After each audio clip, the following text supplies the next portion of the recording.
বন্ধুরা তো চলে এসেছি গাইস আজকে ফাইনালি অনেকটা দিন পরে সেই জাকির নাইট স্যারের একটা ধামাকাদার ভিডিও নিয়ে। একদমই তাই, মানে লাস্ট কিন্তু অনেক দিন আগে করেছিলাম, অনেকটা দিন আগে করেছিলাম গাইস, তার জন্য গাইস মানে অনেক অনেক সরি গাইস, মানে এতদিন পরে ভিডিও দিচ্ছি। একদমই তাই, মানে তোমরা কিন্তু জাকির নাইট স্যারের ভিডিও দেখতে সত্যি অনেক অসম্ভব ভালো, অনেক মানে বড় একটা ভুল। সত্যি মানে জাকির নাইট স্যারের কথা মানে যে লেকচার গুলো দেয়, সে এক একটা লেকচারের যা মিনিং আছে গাইস, যে বুঝতে পারবে সে শিখতে পারবে একদমই। আর আজকে কিন্তু আজকের ভিডিওর বিশেষত্ব হচ্ছে নবী, এক কথায় নবী। তো চলো আগে আমরা টাইটেলটা জেনে নিই। তো বলছে যে হিন্দু ধর্মের নবী মোহাম্মদ শাহ, হিন্দু ধর্মে অবশ্যই।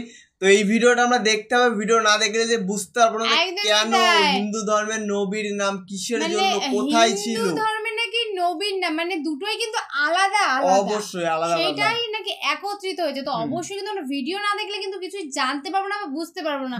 তো যারা আমাদের চ্যানেলটা ফার্স্ট টাইম ভিজিট করছে প্লিজ গাইস চ্যানেলটাকে সাবস্ক্রাইব করে দিও, পাশে থাকা বেল আইকনটি অল করে দিও নিত্য নতুন ভিডিও সবার আগে পাওয়ার জন্য গাইস। একদমই তাই, তোমরা সকলেই জানো যে তোমরা শুধু মাথায় আনবে আর আমাদের চ্যানেলে এসে দেখবে অলরেডি আপলোড ভিডিও পোস্ট হয়ে গেছে। তো অবশ্যই আজকের ভিডিওটা কিন্তু আমাদের খুব ভালো করে মনোযোগ সহকারে দেখতে হবে, বুঝতে হবে। আমাদের মেইন ভিডিও কোন ড্রেস বক্সে চলে আসবে, প্লিজ গাইস তোমরা ওখান থেকে চেক আউট করে নিও। তো চলো গাইস বেশি কথা না বলে আজকের ভিডিওটি দেখা যাক। আসুন প্রথমেই আমরা দেখি হিন্দু ধর্মগ্রন্থগুলোতে নবী মুহাম্মদ সাল্লাল্লাহু আলাইহি সাল্লাম সম্পর্কে কি বলা হয়েছে। হিন্দু ধর্মগ্রন্থগুলোকে মোটামুটি ভাবে ভাগ করা যায় প্রধানত দুই ভাগে, যেমন শ্রুতি আর স্মৃতি। শ্রুতি অর্থ হচ্ছে যেটা প্রকাশিত হয়েছে, শ্রুতি আর স্মৃতি যেটা সবাই বুঝতে পেরেছে,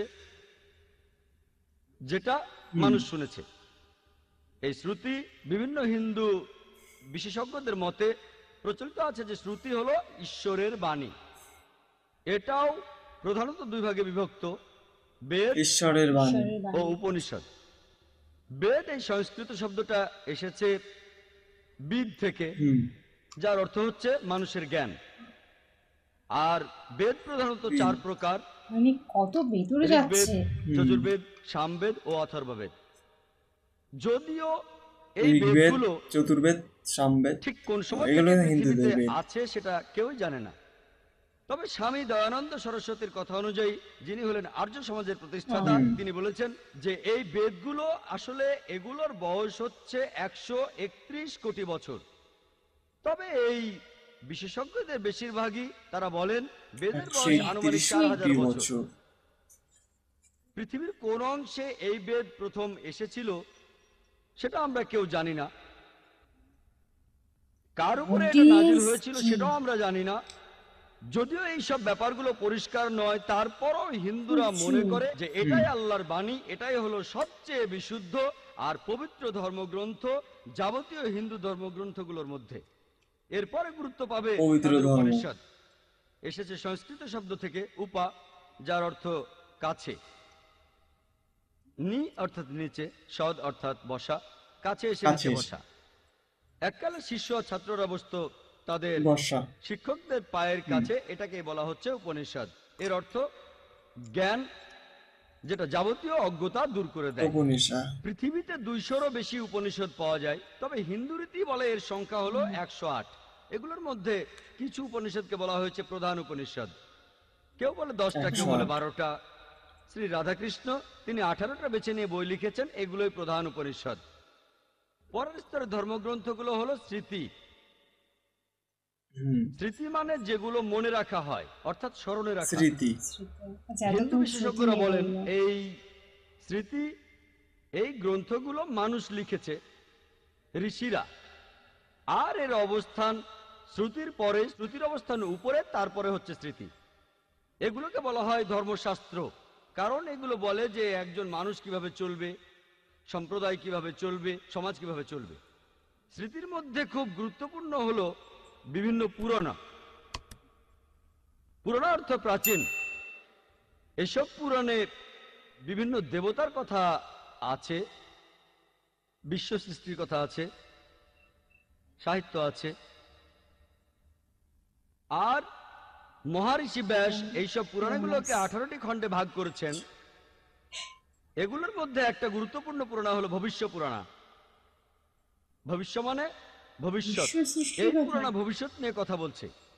আর ভবিষ্য পুরাণায় উল্লেখ করা আছে 3য় পর্ব 3য় খণ্ড 3য় অধ্যায়ের 5 থেকে 8 অনুচ্ছেদে যে একজন ম্লেচ্ছ আসবেন তার সঙ্গীদের সাথে নিয়ে মরুভূমি থেকে।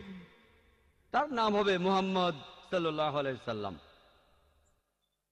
রাজা ভোজ এই দেবতুল্য মানুষকে স্নান করিয়ে পবিত্র করবেন আর তাকে স্বাগত জানাবেন সম্মানের সাথে, তার সাথে কথা বলবেন শ্রদ্ধার সাথে, আর বলবেন, হে মানুষ জাতির গর্ব, আপনি শয়তানকে হারানোর জন্য একটা বিশাল বাহিনী বানিয়েছেন। এই কথাটা ভবিষ্য পুরাণ 3য় পর্ব 3য় খণ্ড 3য় অধ্যায়ের 5 থেকে 8 অনুচ্ছেদে আছে। এখানে বলা হয়েছে একজন ম্লেচ্ছ আসবেন। ম্লেচ্ছ এই সংস্কৃত শব্দটার অর্থ একজন বিদেশি। তিনি আসবেন তার সঙ্গীদের সাথে নিয়ে, সাহাবাদের কথা বলা হচ্ছে। আসবেন মরুস্থল থেকে। সংস্কৃত মরুস্থল শব্দটার মানে বালিময় স্থান বা মরুভূমি। তার নাম হবে মুহাম্মদ সাল্লাল্লাহু আলাইহি সাল্লাম। রাজা ভোজ এই বিদেশির সাথে কথা বলবেন শ্রদ্ধার সাথে আর বলবেন, হে মানুষ জাতির গর্ব।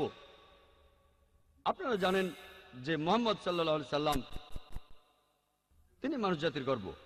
আল্লাহ পবিত্র কোরআনে বলেছেন, সূরা কালামের 4 নম্বর আয়াতে উল্লেখ করা হয়েছে, নিশ্চয়ই তুমি সবচেয়ে মহান চরিত্রে অধিষ্ঠিত। পবিত্র কোরআনে সূরা আহজাবের 21 নম্বর আয়াতে উল্লেখ করা হয়েছে, নিশ্চয়ই আল্লাহর রাসূল মুহাম্মদ সাল্লাল্লাহু আলাইহি সাল্লাম, তার মধ্যে তোমাদের জন্য উত্তম আদর্শ রয়েছে। পুরাণে আরো বলছে যে সেই লোক তার বাহিনী নিয়ে শয়তানের বিরুদ্ধে যুদ্ধ করবে। আমরা জানি আমাদের প্রিয় নবীজি এই কাজটা করেছিলেন। এই ভবিষ্যৎবাণী একেবারে স্পষ্ট করেই বলছে মুহাম্মদ সাল্লাল্লাহু আলাইহি সাল্লামের কথা। কিছু মানুষ বলতে পারে এখানে যে ভোজ রাজার কথা বলা আছে তিনি ছিলেন 11 শতাব্দীতে, মুহাম্মদ সাল্লাল্লাহু আলাইহি ওয়াসাল্লামের জন্মেরও 500 বছর পরে। আর এই ভোজ রাজা ছিলেন রাজা শিলাবাহন এর 10ম বংশধর। এই মানুষগুলো এটা বুঝতে পারে না যে মিশরের সম্রাটদের পদবীর মতো তারা রাজাদের টাইটেল দিত ফারাও। অতীতে অনেক ফারাও ছিল, মাত্র একজন ফারাও ছিল না। তারপরে দেখেন রোমের সম্রাটদের তাদের পদবী ছিল সিজার। সিজার একজন ছিল না, অনেক সিজার ছিলেন। একইভাবে ইন্ডিয়ার রাজা তাদের টাইটেল ছিল ভোজ। তাহলে ভোজ নামে একজন রাজা ছিলেন না, অনেক রাজা ছিলেন। এই ভোজ রাজা ইনি কিন্তু 11 শতাব্দীর ভোজ রাজা নন, ইনি তারও অনেক আগে রাজত্ব করেছিলেন।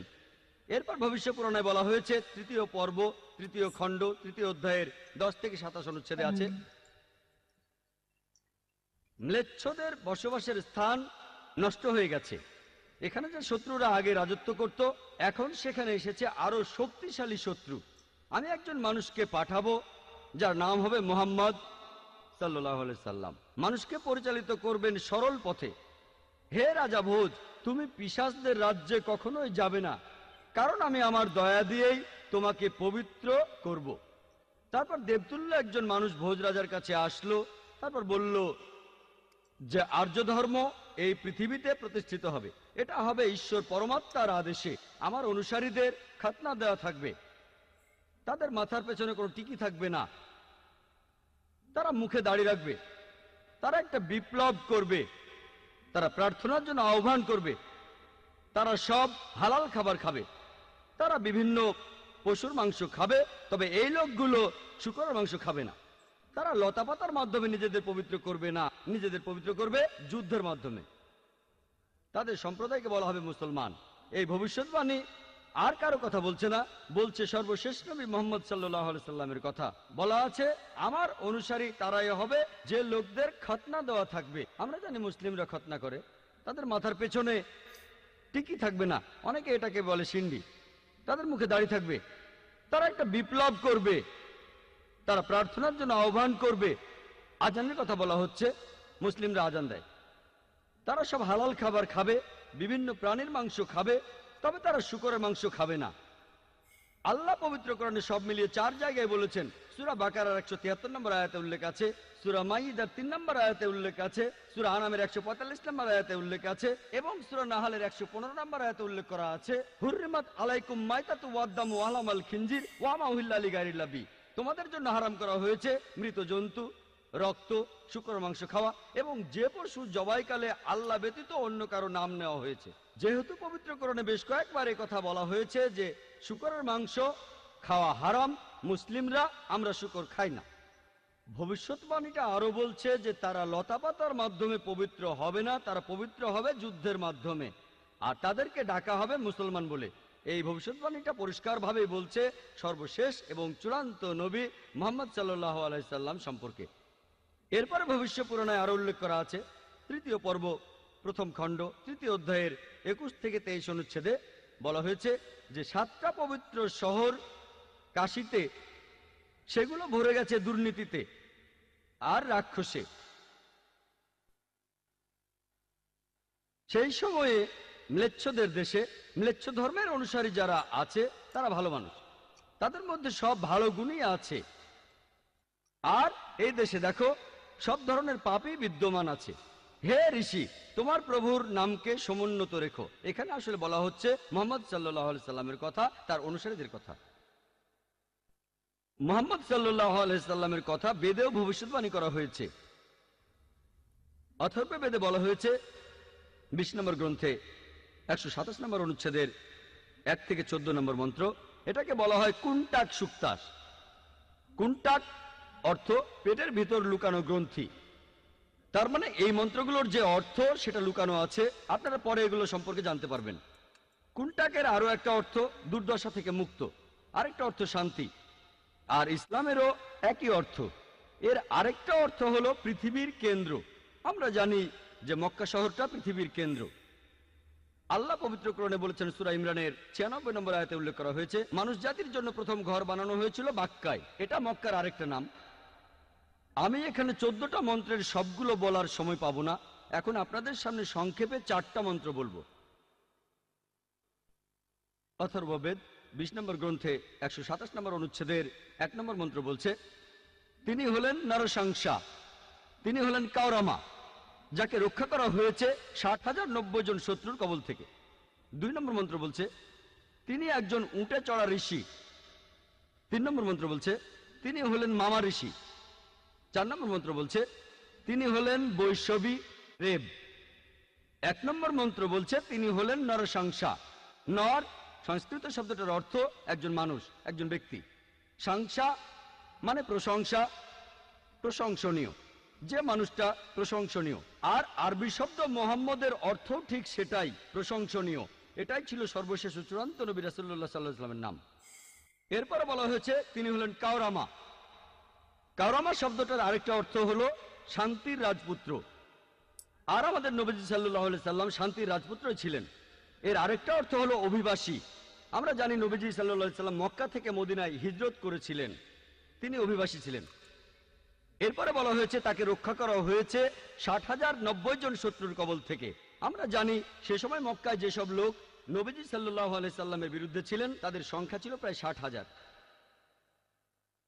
2 নম্বর মন্ত্র বলছে, তিনি হবেন একজন উটে চড়া ঋষি। কোন ইন্ডিয়ান ঋষি অথবা ব্রাহ্মণ কখনোই উটের পিঠে চড়বেন না, কারণ উটে চড়া ব্রাহ্মণদের জন্য নিষিদ্ধ। মনুস্মৃতিতে উল্লেখ করা হয়েছে 11 নম্বর অধ্যায়ের 202 নম্বর অনুচ্ছেদে যে একজন ব্রাহ্মণ কোনো উট বা গাধার পিঠে চড়তে পারবেন না। সেজন্য ইনি হবেন এমন কেউ যিনি বিদেশি। 3 নম্বর মন্ত্র বলছে, তিনি মামা ঋষি বা মহাঋষি। মামা কেউ বলে থাকে মোহাম্মদ, কেউ বলে মহান ঋষি।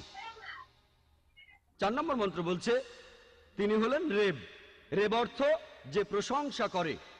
আমাদের নবীজি সাল্লাল্লাহু আলাইহি সাল্লামের আরেকটা নাম হলো আহম্মদ, যে প্রশংসা করে, এটার আরবি হলো আহম্মদ। এটা ছিল আমাদের নবীজি সাল্লাল্লাহু আলাইহি সাল্লামের আরেকটা নাম। অথর্ববেদে মুহাম্মদ সাল্লাল্লাহু আলাইহি সাল্লাম সম্পর্কে আরো ভবিষ্যৎবাণী আছে। 20 নম্বর গ্রন্থে 21 নম্বর অনুচ্ছেদের 6 নম্বর মন্ত্র বলা হয়েছে, এখানে আহজাবের যুদ্ধের কথা বলা হয়েছে। আহজাবের যুদ্ধ এখানে বলা হয়েছে যে এই ঋষিকে রক্ষা করা হবে 10,000 শত্রুর কবল থেকে, আর তিনি এই যুদ্ধে বিজয়ী হবেন লড়াই না করেই। তিনি একজন কারু।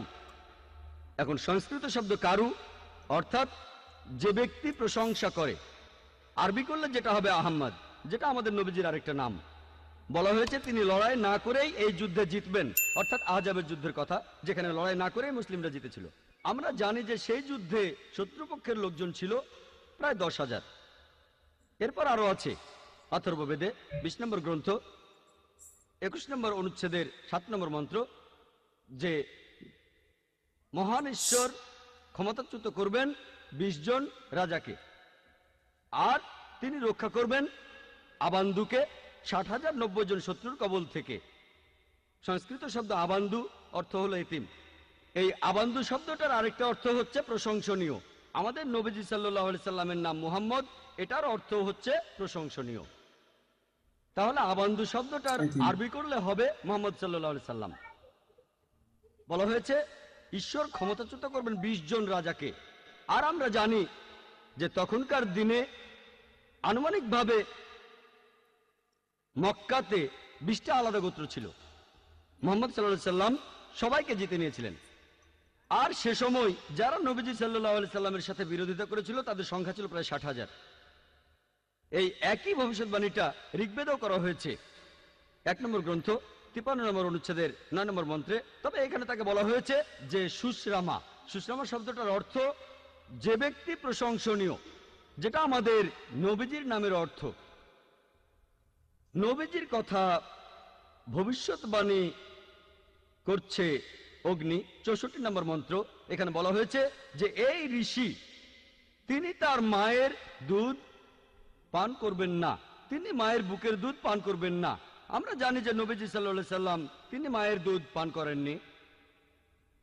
আর বিবি হালিমা রাদিয়াল্লাহু আনহা তিনি ছিলেন নবীজি সাল্লাল্লাহু আলাইহি সাল্লামের দাইমা। এছাড়াও নবীজি সাল্লাল্লাহু আলাইহি সাল্লামকে বলা হয়েছে আহমদ। সত্যি জাকির নাইট স্যার গাইস এত সুন্দরভাবে কথাবার্তা বলে, মানে অবশ্যই মানে সে দুটো মানে হিন্দুদের এমন কোনো কথা নেই যে সে জানে না, মানে A to Z কিন্তু সে জানে না বলাটা থেকে বড় কথা মানে ক্ষুদ্র ক্ষুদ্র যে ব্যাপারগুলো মানে কথা অবশ্যই মানে যেগুলো গাইস আমরা জানি না, হ্যাঁ যেগুলো আমরা জানি না সেগুলো পুরো জাকির নাইট স্যার মানে কোন পেজটারে কি লেখা আছে, কোথায় কি লেখা আছে A to Z গাইস। কোনো কোশ্চেন থাকলে জাকির নাইট স্যার মানে একদম মানে ভিডিওটা কিন্তু জাস্ট মানে অসাধারণ ছিল। অবশ্যই সমস্তটা হিন্দু ধর্মের যে সমস্তটা উনি পাই টু পাই একদম বলে দেন। আর তোমরা অডিয়েন্স নিশ্চয়ই দেখেছো, কেন অত অডিয়েন্স হয় তোমরা সকলে বুঝে গেছো যে কেন জাকির নাইট স্যারের কথা শোনার জন্য এত লোক হয়। কারণ তাদেরও সবাইদের মনের ভিতরে একটা প্রশ্ন থাকে যে আমি এই প্রশ্ন জাকির নাইট স্যারের কাছে বলবো, সে কি উত্তর দেয়। তো তার জন্য কিন্তু হিন্দু যত লোকজন আছে তারা জাকির নাইট স্যারের কাছে প্রশ্নের উত্তর নিতে যায়। তো যতই কঠিন প্রশ্ন হোক না কেন তার একদম সূক্ষ্মভাবে সলিউশন কিন্তু একমাত্র জাকির নাইট স্যার। আর আজকের ভিডিওটা কিন্তু বেশি ইম্পর্টেন্ট ছিল, কেননা হিন্দু মুসলিম সব মিলিয়ে একটা প্রশ্ন ছিল যেখানে তাই নবীকে নিয়ে নাকি কথা হচ্ছে নাকি হিন্দু ধর্মের। তো অবশ্যই কিন্তু দারুণ বলেছে, অবশ্যই খুবই সুন্দর বলেছে। আর ভিডিওটি তোমাদের কেমন লাগলো তোমরা অবশ্যই গাইস আমাদের কমেন্টে জানিও। যদি ভালো লাগে অবশ্যই গাইস ভিডিওটাকে শেয়ার করো, লাইক করো, আর প্লিজ প্লিজ প্লিজ গাইস যারা আমাদের চ্যানেল ফার্স্ট টাইম ভিজিট করো প্লিজ গাইস আমাদের চ্যানেলটাকে সাবস্ক্রাইব করে রেখো। একদম। আর নেক্সট কি ভিডিও দেখতে সেটা অবশ্যই আমাদেরকে জানাও, কারণ তোমাদের একটা কমেন্ট হয় আমাদের নেক্সট ভিডিও। তো প্লিজ গাইস তোমরা কমেন্ট করো, বেশি বেশি করে কমেন্ট করো। একদমই তাই। তো আর আমাদের ভিডিও তোমাদের কেমন লাগে মানে আমাদের রিঅ্যাকশন করে সেটা অবশ্যই একবার জানিয়ে দিও, কারণ আমাদের জানতে কিন্তু খুব ইচ্ছা করে যে আদেও আমরা কতটা তোমাদের জন্য করতে পারছি। তো অবশ্যই এটা জানি অবশ্যই। চলো গাইস নতুন কোনো ধামাকাদার ভিডিওতে তোমাদের সাথে আবার দেখা হবে। আজকের মতন এখানে টাটা।